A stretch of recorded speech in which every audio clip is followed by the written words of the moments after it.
Good morning, welcome to your Monday Minute with Pastor Matt. Hope you are having a great start to your week.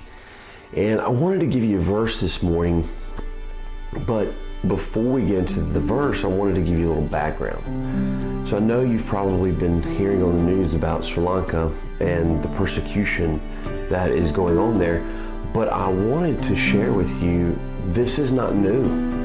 The persecution of Christians is not a new thing. And if you aren't, as a believer, actively praying for your persecuted brothers and sisters in Christ, then you need to be. The Bible tells us that we should be.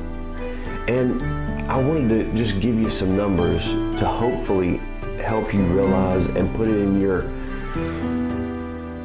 prayer list. Last year, over 4,100 people were martyred for Jesus Christ.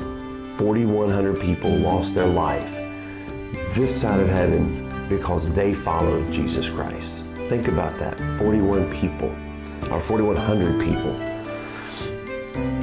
This year alone, the persecution of Christians will rise 30 million people. 30 more million people across the world will be persecuted just because they believe or they're a believer of Jesus Christ and follow Him. 1,200 churches last year were attacked, destroyed, burnt. Something was done to over 1,200 churches simply because they were a church. North Korea is still, for the 18th consecutive year, the number one most persecuted country in the world. Think about that. 18th straight year.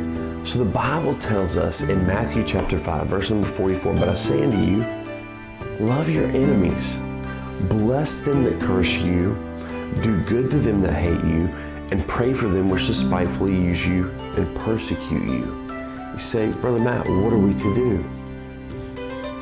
We're to do the exact same thing Jesus Christ did. We're to pray for our enemies and those that persecute us. Lift them up to Jesus Christ because He died for their soul too.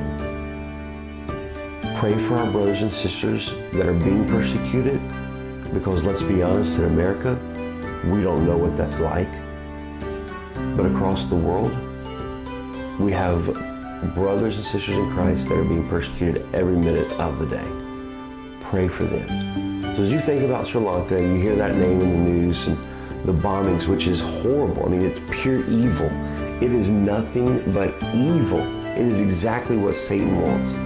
So as you hear that name, may it be a reminder to you, number one, to be thankful for the America that we live in, the U.S., but at the same time, to pray for those abroad